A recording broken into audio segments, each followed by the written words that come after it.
આજે તો વહેલું ઉઠવું પડ્યું કેમ કે મારે આજે આણંદ જવાનું હતું બેનને મૂકવા માટે. તો હું તૈયાર થઈ ગયો નહીં ધોઈને. જો શિયાળો છે પણ નાહવું તો પડે ને, બાકી આખો દિવસ મજા ના આવે. આવી ગયા આપણી ગાડી જોડે, ગાડીને લોક ખોલ નાખ્યું. આ છે આપણી ગાડી, સ્કોર્પિયો છે, માપનો છે.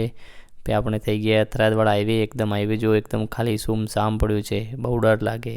હનુમાન ચાલીસા સાંભળતા સાંભળતા ગયા. આવી ગયા આપણે હોસ્પિટલ. આપણા હંગાતે પ્રકાશભાઈ આવવાના હતા તો પ્રકાશભાઈને બોલાવી નાખ્યા નીચે. પ્રકાશભાઈ જો દૂધતા આવે છે. કરી ગયા. બેનને કીધું બેન ચા બનાવી લે, પહેલાં ચા પી લઈએ. રસ્તામાં ક્યાં ચા પીશું?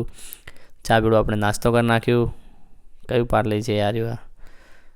ક્રેક જેટ છે તે આપણે લઈ લીધી. ગાડીની ચાવી કરતી, ગાડીનું ખોલ્યું લોક ખોલીને આપણે આવી ગયા ગાડી જોડે. ગાડીમાં બેસી ગયા. આવી ગઈ બેન અને તીજું નીચે કે બેન ચાલો આપણે રવાના થઈ જઈએ. હવે બેન આવી ગયા નીચે તીજુને લઈને. આપણે થઈ ગયા રવાના. એકદમ રસ્તો અહીંયા બી ખાલી જ છે, એટલું કંઈ ટ્રાફિકવાળો કંઈ રસ્તો હતો નહીં. ગાડી ચલાવવાની એમ તો મજા આવે રાતના, એટલે હું નાઇટમાં જ નીકળું ગમે ત્યારે બહાર જવાનું ત્યારે. તો આપણે પાલનપુર આવી ગયા. આ છે એરોમા સર્કલ પાલનપુરથી આપણે અમદાવાદવાળા હાઈવે ઉપર થઈ ગયા. આપણે આવી ગયા ગાડીને ડીઝલ પુરાવા. ગાડીમાં ડીઝલ થોડું ઓછું હતું તો આપણે ગાડીને ડીઝલ પુરાવી નાખીએ. પછી ગાડીમાં થોડી હવા બી ઓછી હતી. પ્રકાશભાઈને કીધું કે પ્રકાશભાઈ તમે હવા પૂર નાખો. પ્રકાશભાઈમાં દર ફેરે હવા પ્રકાશભાઈ પૂરે. પછી આપણે આવી ગયા મહેસાણા કોરોના સર્કલ. પછી આગળ નીકળતા ટ્રાફિક મળે. અમદાવાદમાં આવું એટલે ટ્રાફિક તો રહેવાની. આપણે મહેસાણા છે. તીજું તો રડવા જ મળ્યા બાબુરિયા ભૂત જેવી લાગે આજ તો. પછી આવી ગયા આપણે ટોલ નાકે. આપણો ટોલ તો લે નહીં અહીંયા આગળ, આપણે ફ્રી જ છે. તો આપણે આવી ગયા નાસ્તો કરવા માટે. પ્રકાશભાઈ નાસ્તો કરી નાખ્યો. આપણે નાસ્તો લઈ લીધો. ખમણ બહુ મસ્ત હતું, મજા આવી.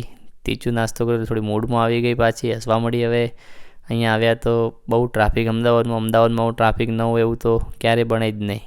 આ એક્સિડન્ટ જોવા મળ્યું. જો કેવું ભયંકર એક્સિડન્ટ થયું છે અમદાવાદમાં. તો ખરેખર યાર કેવું એક્સિડન્ટ થાય છે, કેવું થયું. આપણે એક્સપ્રેસ હાઈવે ઉપર, બરોડાવાળો હાઈવે છે યાર એક્સપ્રેસ, ત્યાં આવ્યા આપણે.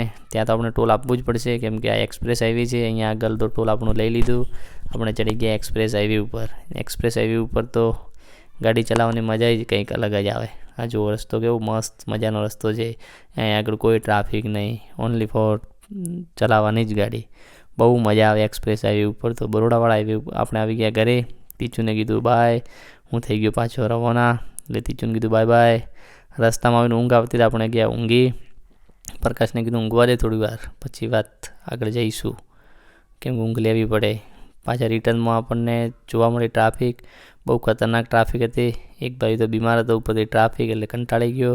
પછી આપણે કોલેજથી આજ ભાઈને લેવાના હતા. આ છે આપણા કેતનભાઈ, MBBS કરે છે સ્વામિનારાયણમાં.